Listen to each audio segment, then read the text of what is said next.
A secret? I ask dubiously. I should probably let you know right now that I don't keep secrets from Hieronymus, so I hope that this matter does not concern him in any way. It does not, James replies with a light chuckle. I think you will be relieved to know that we have decided to hold the wedding on the 1st of March. The sooner the better, I reply. But is that the secret? The secret is that the Dansons still believe that it will be held the week before spring break, James replies with a mischievous glint in his eye. Neither Virginia nor Jacob want a honeymoon. Neither of them wants this to be a huge, formal affair. The Dansons would like it to be one, because it would improve their station in the community, but I will not put their social politics over my son's happiness. That's really, really sweet, I say with a shy smile. So that's why you wanted to talk to me? So if the Dansons ask for any more favors, you know not to grant them, Oliver replies. I admit that this behavior is a bit juvenile, but again, we have to think about what's best for Jacob. They might never forgive you for this, though, I point out. They might take this really personally. I have only met them one time. I cannot say that this won't hurt your social standing. That is not so much a concern for us, Oliver says as he looks over at James, considering there is always the opportunity to make other beneficial allies. I glance back and forth between them nervously before I realize that they're talking about me. I'm still new to the Grabiner title, I admit. Any privileges you seek to gain by knowing a Viscount will probably not mean much to Hieronymus. That is true, he replies. However, we would like to get to know you, Tori. You're going to become very powerful one day, but then again, so is Jacob, and Minnie. It is our hope that you three can form an alliance of sorts for your own protection. I nod. But what about the Danson siblings? Where do they factor into this alliance? There is no kind way to say this, James says quietly, but they have no ambition. We have spoken to each of them. Their eldest is pursuing teaching. Donald wants to be a gardener, and Virginia would like to become an athlete. All are good professions, but none of them carry the status and recognition that the Dansons seek.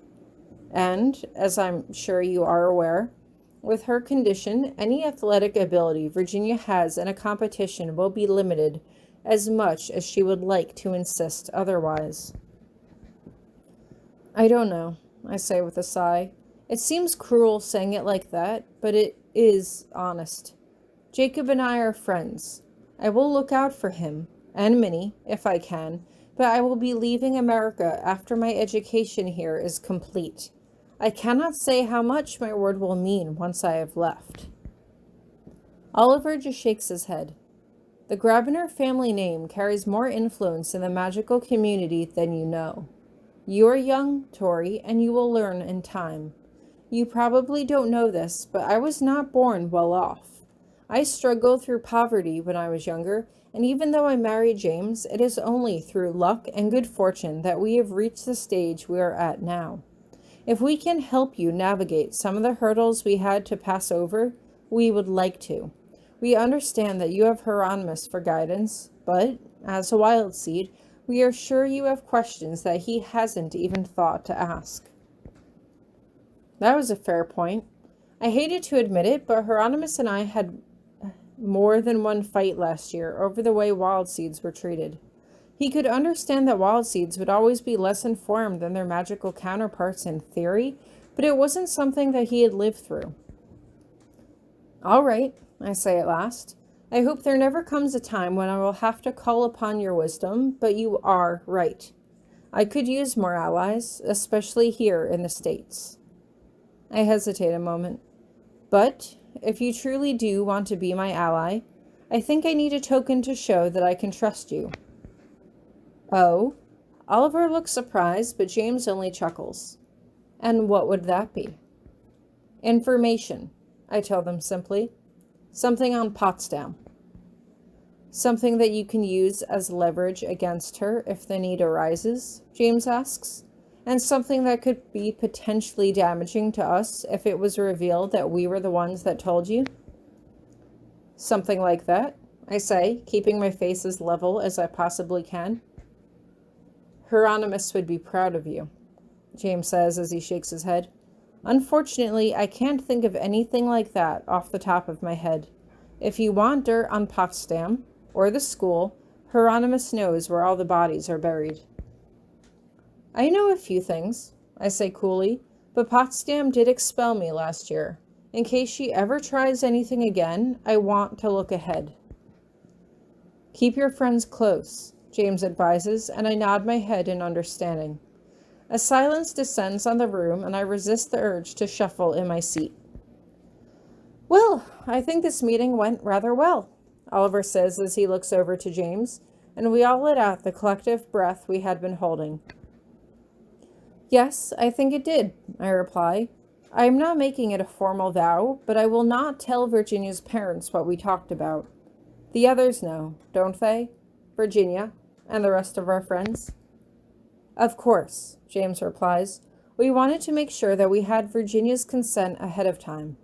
It is her wedding, after all, and it will be her who has to deal with the fallout from her parents when they finally realize what has happened. What about Donald? I ask them. What if he goes to their parents and tells them what's going on?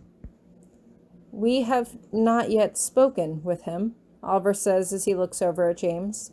But you do bring up a good point. We will speak to him and see how he feels. There's William to consider too, I mention. I haven't spoken to him in over a year now, but he might be disappointed to be missing Virginia's wedding, even if it's not a real one. William is currently on sabbatical somewhere in the other world, James replies. He would not be able to return in time, whether we held it this month or next. Oh, I say.